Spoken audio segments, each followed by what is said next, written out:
Good morning, all those in this gate. We are pleased to extend a warmest welcome to everyone to the Startup Thailand 2017 Scale Up Asia. Let's kick off the first keynotes of the day. It's very insightful, and we would like to bring you to join in the University Entrepreneurship and Innovation System at the University of Tokyo. Can you allow me to introduce you our distinguished speaker? Professor JOULE is General Manager, Office of Innovation and Entrepreneurship, Divisions of University Corporation Relationship at the University of Tokyo, Japan. And we are now to welcome him on the stage. Ladies and gentlemen, please welcome Professor Dr. JOULE.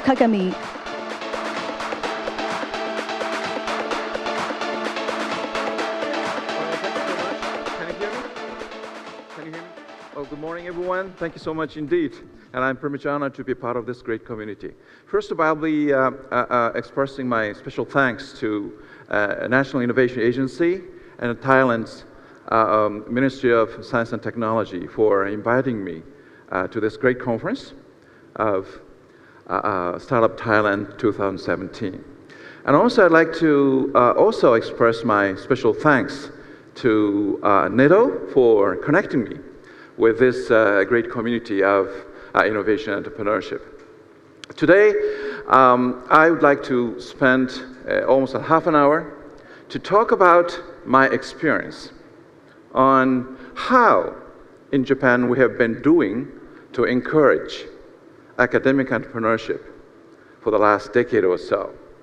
So we have done a trial and error. Did lots of failures and mistakes, but I think we have been doing a little bit better, little by little, day by day, or maybe year by year.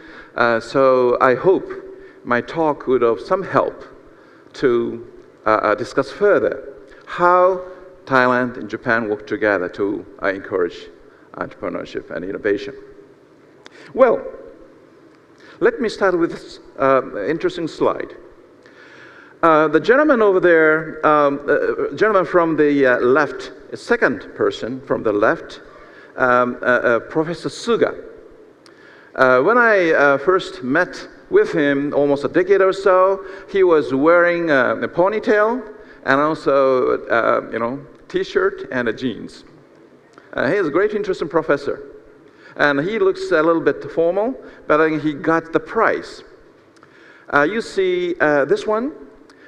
This is Prime Minister Abe. Prime Minister Abe, for the first time in history, tried to recognize young entrepreneur, just putting Prime Minister's name on it. So what we call a Prime Minister's Award. The company called Peptide Dream, by the way, Professor Suga's technology. He came back to University of Tokyo almost 10 years ago, I guess. And he was a professor of New York State University, Buffalo. He made lots of patents over there. And also he came back to University of Tokyo and come up with lots of inventions. And our tech transfer office, we call it TLO, Technology Licensing Organization, tried to help Professor Suga to create what was a patent portfolio to do business. And this company, Peptide Dream, was created. And then the gentleman next to Professor Suga was Mr. Kiichi Kubota. He's a CEO of the Peptide Dream. So those two gentlemen happened to come across somehow to create a new company called Peptide Dream. The younger gentleman next to Mr. Kubota is Mr. Goji. Mr. Goji used to be official of METI. He's a young official at METI, but he decided after he finished in his MBA at Stanford University, he decided to join the venture capital community. So he's the president and also managing partner of the venture capital company called the University of Tokyo Edge Capital. We call it the UTech for short. So this UTech, again, University of Tokyo Edge Capital, was created back in 2004. When Japan's national university became what we call incorporated, it's what we call a university reform back in 2004. It's a dramatic reform, and I'll be talking a little bit about details later. But again, Mr. Goji, finishing his career as a METI official, and he joined the venture capital community. He's a president. He is trying to help this great biotechnology company, Peptide Dream, and very successfully. This company went public several years ago, and then the company moved to the first section Tokyo Stock Exchange. The market capitalization of this company is a little bit over $4 billion US. That's a huge capitalization. Very successful. This company got the National Prime Minister's Award last year, and this company was fully recognized by the Prime Minister. Again, Prime Minister Abe tried to recognize young entrepreneur teams, putting Prime Minister's name on it. That's a very dramatic reform in Japan right now. This Peptide Dream is the biotechnology company, founded by Professor Suga and Mr. Kubota together. And University of Tokyo Edge Capital, our venture capital arm, dedicated University of Tokyo, tried to help. And our Tech Transfer Office, Technology Licensing Organization, University of Tokyo TLO, tried to help for patent or intellectual property rights management. And by the way, this company was incubated by us, and I'm managing incubation facility within the campus. So this company is a typical university startup using university technology, helped by Tech Transfer Office. University of Tokyo's own sort of venture capital arm, dedicated University of Tokyo, tried to help them, and this company became a very successful entrepreneur team. But still, they are on the way for another new stage for the growth. But again, this company has been so successful. Again, market cap is $4 billion. University of Tokyo Edge Capital, which is very unique. This company was founded in 2004. This company is not a subsidiary of the University of Tokyo. By the way, at that time in 2004, to create any investment or venture capital company at all at that time. But now we are allowed to create a company, another investment company called University of Tokyo Innovation Platform Organization. So we have now having 2 investment or venture capital company within the campus. By the way, UTech has 3 funds. First fund is almost like $80 million US. Second fund is $70 million, and the third fund is approximately $140 million. So altogether, $300 million US funds, which is huge funds. They have invested more than 75 companies so far. Some of them very successful, and Peptide Dream is the most successful, transaction at the time of the initial public offering.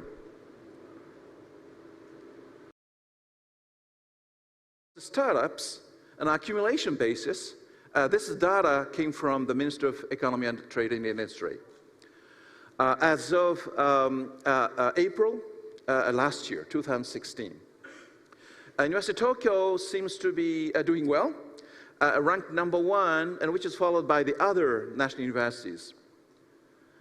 Today, I'm representing University of Tokyo. I'm very proud of this data, but I have another data of a list of University of Tokyo related startups. I have a data of a little bit more than 300 university startups based on university technology or student ideas and so on for the last decade or so. So we're trying to help either researcher of the University of Tokyo or student of the University of Tokyo by using their own technologies or ideas. So both researcher and student together. What happened to the University of Tokyo for the last decade or so? This is a very important event. That's what I call an incorporation of a national university. It's not a privatization, incorporation of the national university. University of Tokyo will be celebrating 140th anniversary this particular year. So history-wise, it's a huge, long history. But before 2004, University of Tokyo, on a simplified fashion, it was part of the Ministry of Education. Now, 2004, University of Tokyo became independent organization where president of the university should run the business even though still University of Tokyo should rely on tax money from the government. But when I joined the University of Tokyo back in 2002 as a professor of the Graduate School of Pharmaceutical Sciences in 2002, rate of dependence on the tax money, on the money from the government, was almost like 51%. But now it's almost like 35%. Government said, because we have a problem, so therefore we have to decrease budget to allocate to you, each national university. I'm sorry to say, but even though we have to decrease the budget, but you have to think about yourself, how you can compete in a global university competition by putting your differentiation of each national university its own effort. So at the expense of the liberty or freedom or discretion, whatever call, university should be faced with a situation where a budget from the government, Ministry of Education, has been decreasing for the last decade or so. Again, 51% in 2002, almost 35% now. So in order to maintain quality and quantity of education research, you have to get access to external funding, which might include donation from your graduates, or maybe competitive grant from either Ministry of Education, Ministry of Economy, Trade and Industry, maybe any other competitive grants, which might include NATO grants and so on. So it's a highly competitive situation.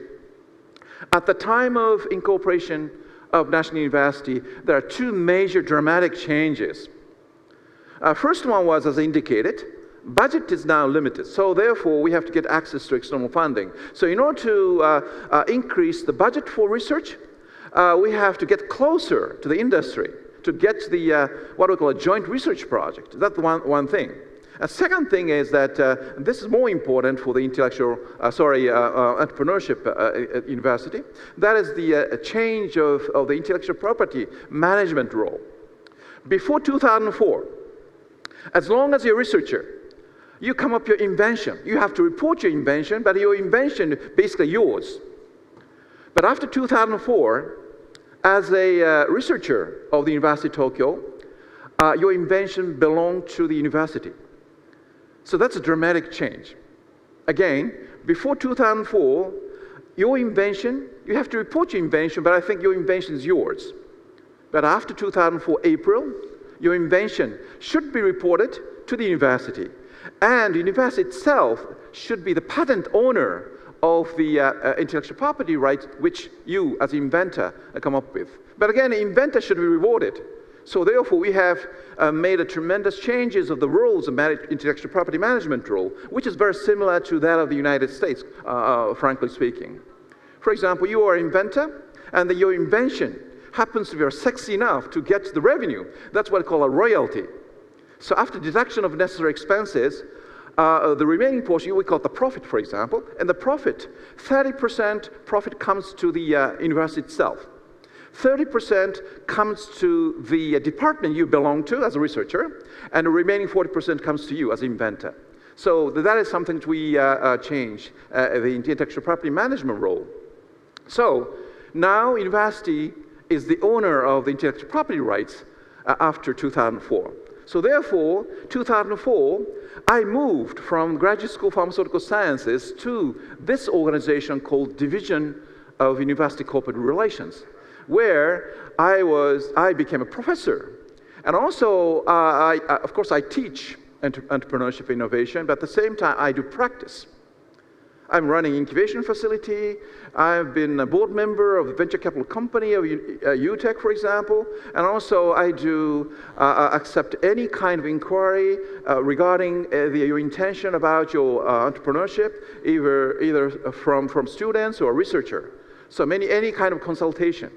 So money, incubation, any consultation. And also we're trying to create what I call the mentoring network in University of Tokyo. I have a list of almost 60, 70 mentors to help entrepreneur teams to put the business more realistic. So again, for the last decades, we're trying to make every effort to create what we call an innovation ecosystem around the campus. So, incorporation national university is a very, very important event for Japan. And after that, every national university trying to come up with the idea how they have the capacity to help academic entrepreneurs, even students or researchers. Again, this is a royalty rule change, as I indicated. Again, 40% comes to the inventor. But again, intellectual property rights should be owned by the university. That is a very important rule change. This is how I see the innovation in Japan. I'm currently, trying to help, again, researcher and the students develop a business based upon the ideas and technologies. At the same time, I'm in charge of collaboration, the big industry. How we can work together. Toyota Motors, University of Tokyo work together to come up with the idea of artificial intelligence for autonomous car, for example. And we have made what we call a Hitachi University of Tokyo lab for a particular technology arena. And also we have made University of Tokyo and NEC for artificial intelligence and a research project together. So we're trying to make an effort to work with the larger organization at the same time. But quite interestingly, sometimes a larger organization, in order to make it happen with innovation for those corporations, of course, sometimes they work together with researchers to create a joint research project. But at the same time, there are so many startups right now to help large organizations to let them acquire technology, not from the university itself, but from the university startups. So therefore, all of a sudden, this triangle seemed to be a more important chart for both university, big corporation, even startups. So that is very important. So I'm running the incubation facility where currently approximately 30 companies being incubated by us. So sometimes those corporations might be helped. But the larger organization, either a business partner, sometimes they are involved with the ownership of the particular startups in order to make sure that the relationship should be more smooth. So therefore, this triangle is some of the chart I always keep in mind. So I work together, big organizations, startups, and so on. On top of it, my organization is a practice organization, even though I teach. But again, historically, University of Tokyo has no business school within the campus. So therefore, I started entrepreneurship education in 2005, second year of my service to this organization. So far, 13-year history of entrepreneurship education. So entrepreneurship education in the middle, and the incubation, and also the venture capital function, and also any kind of collaboration. We are trying to play a go-between role between the large organization and the University of Tokyo. So again, this triangle seems to be a very important one. Japan, as you may be aware, big corporation used to be doing everything. What's called a linear model. So central research function try to do a basic research, and applied research at the same product development. But now, as you may be fully aware, large organizations are not able to do that, everything for it. They can't afford to do it. And also, the corporate governance, which is a very important topic in Japan right now, shareholders try to push large organizations to increase return on equity, for example. So in order to do that, large companies are not able to cope with their own sort of research development function only. They have to get access to technology from outside. For example, some of my companies and University of Tokyo startup, one of them is what we call a Shaft. My student created a company called the Shaft. That's a 2-foot robotics company. That was acquired by Google. And then SoftBank tried to buy back that particular company almost 2 weeks ago or so, I guess. But again, Google, for example, tried to buy 30, 40 companies a year. Even Google itself, Android operating system was acquisition. How about YouTube? Yes. And how about Google Earth? Yes. DeepMind, Go, AlphaGo, for example, champion of a Go was defeated by the AlphaGo. But again, that particular company was a UK company, DeepMind. So if you just take a look at the Google itself, that's the whole system is an acquisition history. For example, General Electric, for example, at the time of Jack Welch, he was a CEO from 1981 to the 2001, 20 years. He was involved almost 900 merger and acquisitions. That's significantly. So some of them, of course, startups and so on. Again, big companies now in Japan are also trying to help themselves make an innovation, not only coming up from themselves within the organization, but also they are trying to get access to external technologies from outside. So that seems to be a very big change. When I was invited by Keidanren, that's a Japanese big organization federation, 5 years ago, and I was talking about my experience, a big company said that, oh, Professor Kagami, you're doing just great. What can I do to help you? It's almost like a corporate social responsibility context. But now it's a dramatic change.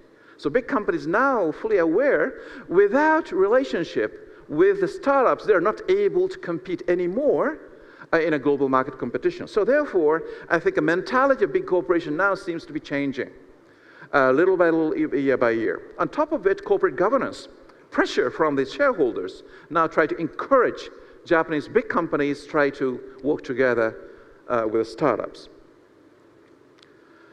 I do also help large organizations to create a collaboration with the university. We produce almost like 1,600 collaborative research project, by which we create a lot of intellectual property rights, by the way, and it has been really increasing so far. But the problem is that even though we have a lot of joint research projects with the big industry, but innovation does not come up so often. Still, my problem is that, working together, big industry, that's very important. But in terms of innovation means to me is a real products and services which might be helpful to the society. It's not a scientific innovation, and I'm talking of the innovation, that means that the products and services.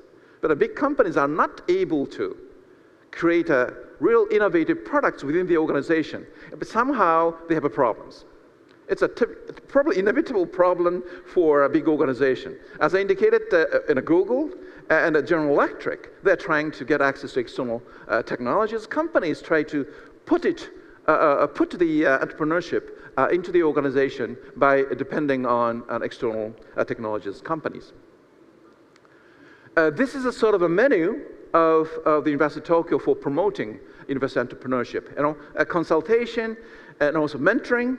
That's very important, to make all the business plan of young entrepreneur teams realistic from the market perspective. And also we have a venture capital investment company. As I indicated, University of Tokyo EduCapital has been doing a great job indeed for the last decade or so. And also University of Tokyo Innovation Platform Corporation was created as a 100% subsidiary of University of Tokyo. By the way, this initiative was given by the Japanese government. Minister of METI and the Minister of Education together. And also we got approximately $400 million from the government to make this investment company. This money, altogether $1 billion, came to University of Tokyo, Kyoto University, and Osaka University, and the Tohoku University only, 4 universities. So by which we're trying to help technology-based entrepreneurs using university technology for making it happen for innovation. Again, incubation is a very important element, and I'm running the incubation facility where almost like 30 companies being incubated. And also we are adding one more space within the campus, in almost equivalent space in addition to that. And also education seems very important. It's quite interestingly, our organization, practice organization. But again, somehow we are able to offer education. Sometimes we discover great entrepreneurs through the process of education. Of course, educating young people to be much more innovation-driven, that's a very important thing. But at the same time, frankly speaking, we sometimes discover very intelligent but highly entrepreneurial young people, either researcher or students, to help them to take a look at the possibility of being a great entrepreneur based upon university technologies. About education, University of Tokyo Entrepreneur Dojo. Dojo is like a judo in a practice, and we started 2015. Every year, approximately 200, 250 students enroll for the program. But we're trying to make this a program. By the way, this program, we used not to offer academic credits. But for the last two years or so, we're trying to connect our programs with the undergraduate of engineering, and then we are able to offer academic credits to the students who are enrolled in the program.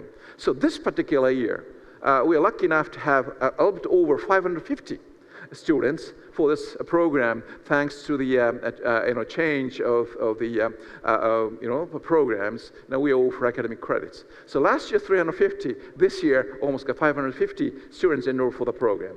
So at the end of the program, we have a business competition.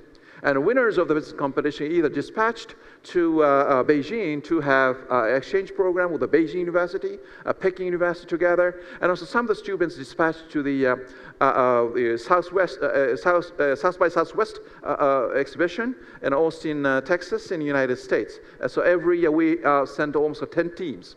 Last year, by the way, this particular year in March, our student team got the what we call a Student Innovation Award at the South by Southwest. By the way, this award is a very well-known award because 2007, I think Twitter got the prize, and 2011, Airbnb got the prize. Happily enough, the University of Tokyo team got the prize for this particular year.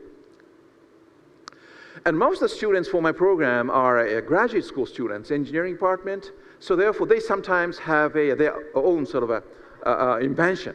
So that is very unique.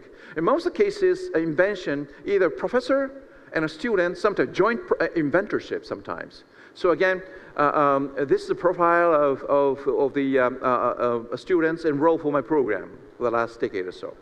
And also we added another program, and thanks to the help by the Ministry of Education, for the last 3 years, and also we are starting another program called Edge Next.